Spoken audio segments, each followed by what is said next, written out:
Halo para juragan dari Sabang sampai Papua. Kembali lagi bersama saya Apai di Alphalin Channel.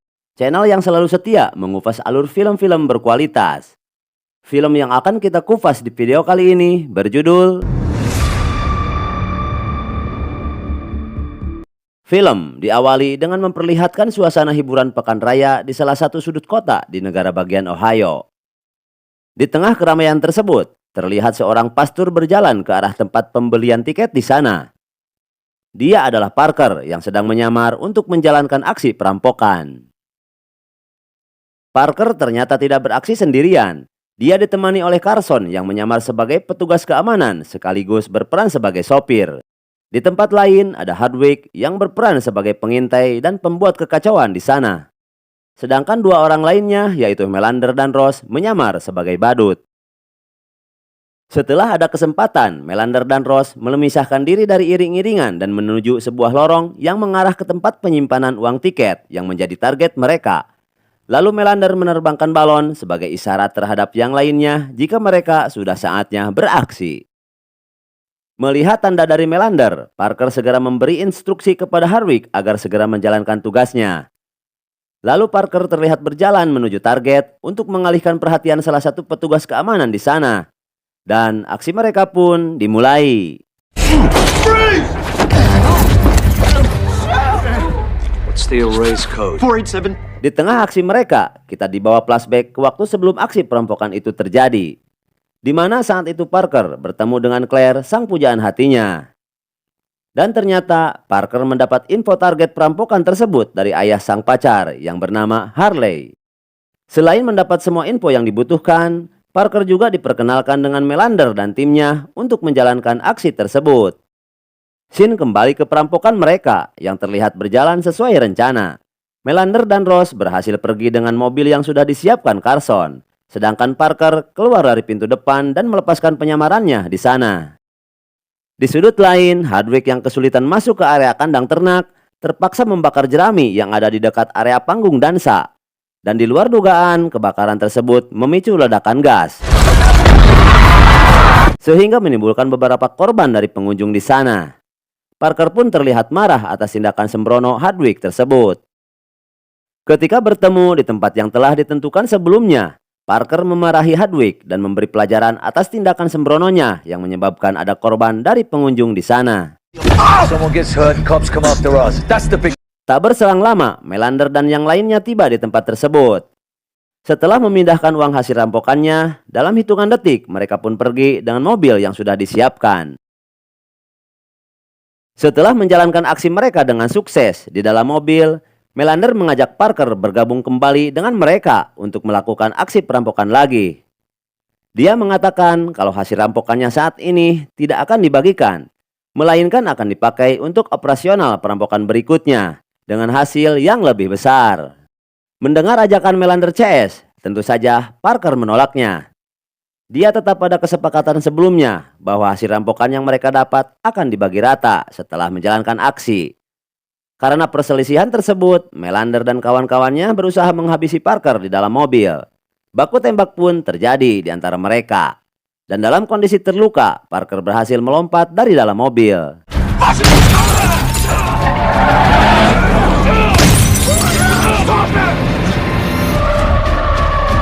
Ketika melihat Parker terkapar di jalan, Melander menyuruh Hardwick untuk menghabisinya. Mereka pun kemudian meninggalkan Parker yang diyakininya sudah tewas. Tak berselang lama, ada si bapak paruh baya bernama James bersama keluarganya yang kebetulan melintas dan melihat kondisi Parker. Kemudian mereka menghentikan mobilnya dan membawa Parker ke rumah sakit. Di rumah sakit, Parker melihat berita tentang perampokan yang dilakukannya tempo hari. Ternyata kebakaran yang dilakukan Hardwick menimbulkan ledakan dan menyebabkan jatuhnya korban jiwa. Parker pun kelihatan sangat kecewa dengan kejadian tersebut. Karena dalam setiap aksinya selama ini tidak pernah menimbulkan korban jiwa dari orang yang tidak berdosa. Untuk menghindari penangkapan polisi, walaupun dalam kondisi masih lemah karena luka-luka yang dideritanya, Parker menyamar sebagai perawat dan melarikan diri dari rumah sakit dengan menggunakan sebuah ambulan. Setelah sampai di sebuah hutan, dia pun merawat diri untuk memulihkan kondisinya di dalam ambulan tersebut. Singkat cerita, beberapa hari kemudian, setelah kondisinya mulai pulih, Parker melanjutkan perjalanan untuk mencari informasi keberadaan Melander dan komplotannya. Karena butuh biaya operasional untuk menjalankan rencananya tersebut, Parker kemudian melakukan perampokan kecil di sebuah jasa pencairan pajak. Setelah berhasil mendapatkan uang, lalu Parker menemui seorang ahli pemalsuan data kenalan Harley yang bernama North. Di sana, Parker meminta dibuatkan SIM dan paspor, kemudian kartu identitas dan kelahiran palsu. Dengan bayaran yang setimpal, North pun menyanggupinya dan menjanjikan semuanya akan selesai dalam 5 hari ke depan. Selanjutnya, Parker menghubungi Harley agar menyampaikan pesan kepada kekasihnya Claire jika dia tidak akan pulang beberapa hari. Selain itu, dia juga meminta informasi yang berkaitan dengan Melander dan komplotannya. Harley mencoba memberi saran kepada Parker agar ia jangan mencari masalah dengan Melander dan komplotannya. Karena Melander kali ini sedang ada kerjasama dengan Danziger, seorang bos mafia berpengaruh di Chicago. Harley pun memperingatkan Parker kalau Harwick ternyata adalah keponakannya Danziger, si bos mafia tersebut. Namun karena Parker memaksa dan bersikeras pada rencananya, akhirnya Harley memberi informasi jika Harwick mempunyai saudara bernama Bobby yang memiliki beberapa bar dan klub malam di kota itu. Tidak butuh waktu lama bagi seorang Parker untuk menemukan tempat tersebut dengan melumpuhkan beberapa bodyguard klub. Parker akhirnya bisa masuk dan menghajar Bobby untuk mendapatkan informasi keberadaan Harwick. Akhirnya si Bobby pun memberitahu di mana Harwick berada. Khawatir dengan keselamatan Claire dan Harley, setelah terlepas dari kejaran anak buah Bobby, Parker kemudian menelepon mereka agar besok segera berkemas meninggalkan rumah untuk sementara waktu.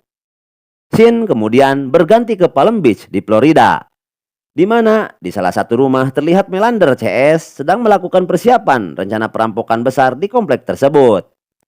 Tiba-tiba di tengah suasana itu, Hardwick menerima telepon dari Bobby, saudaranya, jika posisi mereka telah diketahui oleh Parker. Hey bro. Hardwick yang mendengar kabar tersebut tentu saja sangat kaget alias ngajenghok, karena sebelumnya dia meyakini jika Parker sudah tewas. Kabar itu pun menyulut emosi Melander yang menganggap Hardwick tidak becus saat menghabisi Parker. Kemudian Melander menyuruh Hardwick menghubungi pamannya yaitu Danziger agar mengirim pembunuh profesional untuk menghabisi Parker. Cerita berpindah ke Harley yang mendatangi Claire agar segera berkemas sesuai pesan dari Parker karena ditakutkan Danziger akan mengirim orang untuk membunuhnya. Dan benar saja, beberapa saat setelah Harley pergi, pembunuh bayaran pun masuk ke rumah untuk menghabisi Claire. Untungnya, ia berhasil lolos lewat tangga darurat dari kamarnya. Dalam perjalanan, Claire yang panik menelepon Parker, mengabarkan kejadian yang baru saja dialaminya. Namun Parker berhasil menenangkan Claire dan menyuruhnya untuk bersembunyi di suatu tempat. Di sisi lain, Parker kembali ke tempat North untuk mengambil semua dokumen yang dipesannya. Awalnya, North tidak mau memberikan dokumen tersebut, karena menurutnya, Parker membawa masalah dengan kedatangan orang-orang suruhan Danziger yang mencarinya. Namun akhirnya, Parker bisa membereskan masalah di sana dan mendapatkan dokumen-dokumen yang dibutuhkannya. Beberapa hari kemudian, Harley menemui Parker dan mencoba mencegahnya untuk pergi ke Palm Beach. Harley mengkhawatirkan keselamatan Parker dan Claire bila bermasalah dengan Danziger. Bahkan, Harley mencoba memujuk Parker dengan memberikan sejumlah uang bagian Parker dalam perampokan di pekan raya tempo hari. Namun Parker tentu saja menolaknya. Dia hanya ingin uang bagiannya yang diambil Melander, bukan uang pemberian dari Harley. Kita kembali ke Palm Beach, dan kita diperkenalkan dengan seorang wanita bernama Leslie yang bekerja di sebuah agen penjualan properti di Palm Beach. Kehidupan Leslie yang sedang bermasalah, mulai dari ketidakakuran dengan ibunya, perceraian dengan suaminya, tagihan bank emok yang bertubi-tubi, hingga membuat dia rela bekerja ekstra untuk mendapatkan uang lebih. Hingga pagi itu, dia mencoba mencuri nomor calon klien dari rekan seprofesinya agar bisa mendapatkan cuan besar. Dan ketika Leslie menemui klien atau calon pembeli tersebut, Ternyata dia adalah Parker yang menyamar berganti identitas sebagai Daniel Permit, seorang pengusaha minyak asal Texas. Terobsesi dengan komisi besar, keesokan harinya Leslie mengantar Parker berkeliling Palm Beach. Dia mulai menawarkan rumah dan villa di setiap sudut komplek tersebut dengan penuh semangat. Parker sempat menemui Claire yang ternyata ada di Palm Beach. Dia menyarankan agar Claire pergi untuk sementara waktu demi keselamatannya. Parker yang sudah mendapatkan beberapa foto dan denah rumah dari Leslie mencoba memilih dan meneliti setiap rumah yang kemungkinan besar dipakai Melander dan kelompoknya untuk melakukan persiapan aksi perampokan mereka. Leslie yang merasa curiga terhadap Daniel alias Parker mencoba mengecek data Daniel dan perusahaannya di internet. Dia pun kaget sekaligus sedikit shock kalau ternyata data kliennya tersebut bodong dan tentu saja tidak mungkin membeli salah satu properti yang dia tawarkan. Leslie pun bertambah sedih dan leles ketika membaca email tagihan dari leasing. Dan jika gagal bayar mobilnya akan segera ditarik atau disita oleh pihak leasing. Aduh, ting, kumatuh. Kembali ke Parker yang sudah menemukan rumah yang digunakan persiapan oleh Melander. Ketika mereka keluar untuk membeli makanan, Parker berhasil menyelinap masuk dan mensabotase semua senjata yang akan mereka gunakan dalam perampokan nanti. Parker juga menyiapkan pistol di bawah meja untuk jaga-jaga jika situasi nanti tidak terkendali. Ketika Parker kembali ke mobil, dia sangat terkejut. Ternyata Leslie sudah berada di sana menunggu di dalam mobilnya. Parker sempat marah terhadap Leslie karena merasa diikuti dan curiga jika ada orang lain yang menyuruh Leslie untuk mengintainya. Di perjalanan, Leslie menjelaskan kalau dia merasa curiga tentang keaslian data Daniel karena punya rekening dan alamat perusahaan di Texas. Namun belum pernah sekalipun melakukan transaksi pembelian kendaraan atau rumah. Merasa penyamarannya mulai terbongkar, Parker memacu mobilnya menuju kantor di mana Leslie bekerja. Parker ingin memastikan jika tidak ada orang lain yang menyuruh Leslie untuk membuntuti dan mencari informasi tentang dirinya. Dan tiba-tiba, Parker menyuruh Leslie membuka pakaian dengan alasan untuk memastikan jika Leslie tidak memakai penyadap saat itu. Modus. Leslie yang sedikit mulai tahu rencana Parker menawarkan bantuan karena dia merasa tahu setiap sudut rumah dan tempat di komplek tersebut. Awalnya, tawaran Leslie ditanggapi dingin oleh Parker. Setelah tidak menemukan penyadap di tubuh Leslie, dengan santuy Parker berjalan pergi dan berkata jika dia akan memikirkan tawaran Leslie tersebut. Keesokan harinya, Parker menghubungi Leslie dan memutuskan mengajaknya bekerja sama. Parker menjelaskan rencananya selama ini dan tentang kawanan Melander yang akan melakukan perampokan. Leslie sempat hendak pergi dan tidak mau terlibat ketika tahu rencana perampokan itu menargetkan koleksi berlian Nyonya Hope Clarendon, Presiden Palm Beach Society yang akan dilelang besok malam di Palm Beach. And so are you if you're anywhere near them. Leslie! Menurutnya, mereka semua akan gagal karena ketatnya penjagaan lelang tersebut. Namun Parker sedikit memaksa dan mencegah Leslie pergi. Karena menurutnya, Leslie sudah terlibat terlalu jauh dan tidak bisa mundur begitu saja. Akhirnya, Leslie yang mulai terpesona oleh keberanian dan aura misterius Parker memutuskan untuk membantu. Bukan karena uang, tapi karena ia ingin melakukan sesuatu yang berarti. Di lain tempat, Melander CS mulai menjalankan aksinya dengan menyamar sebagai teknisi persiapan di acara lelang berlian. Dengan bantuan orang dalam, mereka pun mulai memasang alat peledak di tempat pelelangan tersebut. Kembali ke Parker. Setelah selesai melakukan pemantauan di lokasi lelang, Parker yang baru saja sampai di kamar hotel tempatnya menginap, tiba-tiba diserang oleh pembunuh bayaran yang dikirim oleh Danzinger. Perkelahian pun terjadi.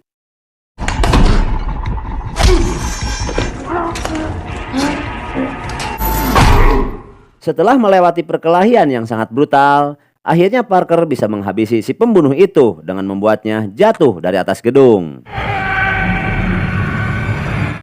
Parker yang terluka cukup serius pergi ke rumah Leslie untuk mendapatkan perawatan. Bertepatan dengan seorang polisi yang juga mendatangi Leslie untuk menyelidiki kematian si pembunuh yang jatuh dari kamar hotel kemarin. Mamang polisi tersebut menduga Leslie tahu keberadaan Parker yang menghilang dari kamar hotelnya. Untungnya, Leslie bisa meyakinkan si polisi itu jika dia tidak tahu apa-apa tentang kejadian tersebut. Setelah si polisi pergi, Parker meminta Leslie untuk menghubungi seseorang sebelum pergi ke tempat kerjanya. Di tempat kerja, Leslie terlihat tidak tenang dan terus memikirkan kondisi Parker. Kemudian dia meminta izin keluar dan pulang ke rumahnya. Di sana, Leslie melihat seorang wanita sedang menjahit luka Parker. Ternyata nomor yang diberikan Parker terhadap Leslie tadi adalah nomor Claire yang di luar dugaan ternyata berada di Palm Beach. Leslie semakin dalam terlibat. Ada sedikit cemburu dan ketegangan romantis dalam hatinya ketika melihat Parker tetap setia pada pacarnya Claire. Leslie tahu itu dan justru semakin kagum pada Parker yang meski keras tapi punya prinsip dan kesetiaan. Beberapa saat sebelum pelelangan berlian dimulai, terlihat Melander, Ross, dan Carson menyamar sebagai anggota pemadam kebakaran. Sementara Hardwick terlihat pergi dengan sebuah kapal kecil untuk memantau acara lelang dari laut. Saat lelang berlangsung, terjadi ledakan kecil yang memicu kebakaran dari speaker yang dipasang oleh Melander kemarin.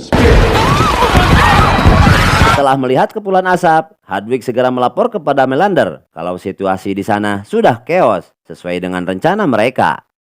Melander pun segera meluncur dan memulai aksinya.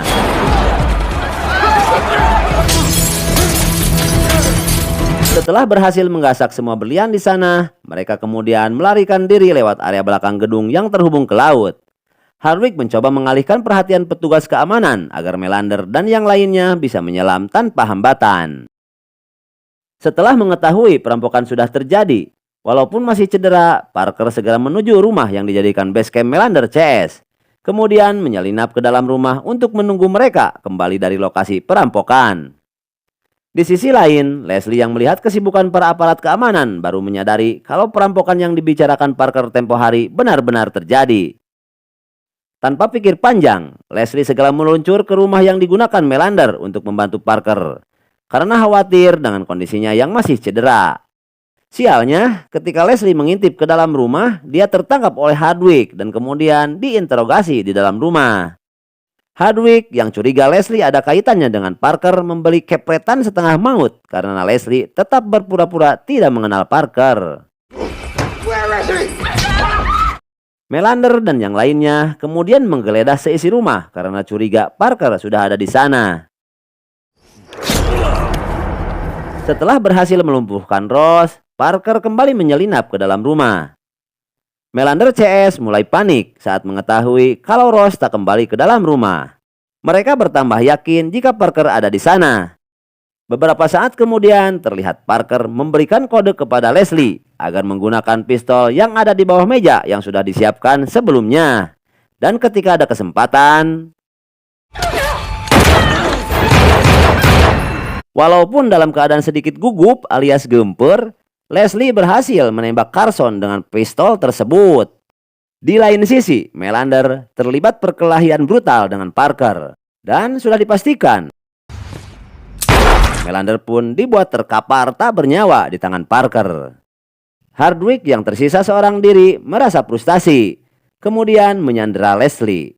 Namun Parker yang mengetahui kalau semua senjata yang digunakan komplotan tersebut sudah disabotase oleh dirinya, tetap tenang dan kemudian memberi pelajaran terakhir terhadap Hardwick. Setelah kejadian itu, Parker menyuruh Leslie untuk menyimpan semua berlian hasil curian tersebut di ventilasi AC kantornya.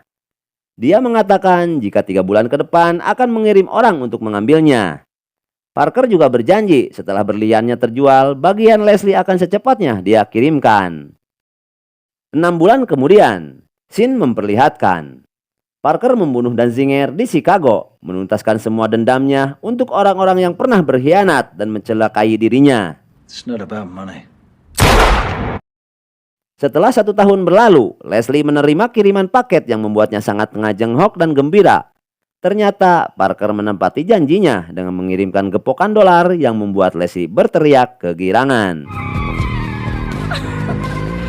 Di akhir cerita, Scene memperlihatkan keluarga Mamang James yang menolong Parker waktu itu terlihat senang dan bercerita jika mereka mendapat rumah dan sejumlah uang dalam jumlah yang sangat besar. Dan film pun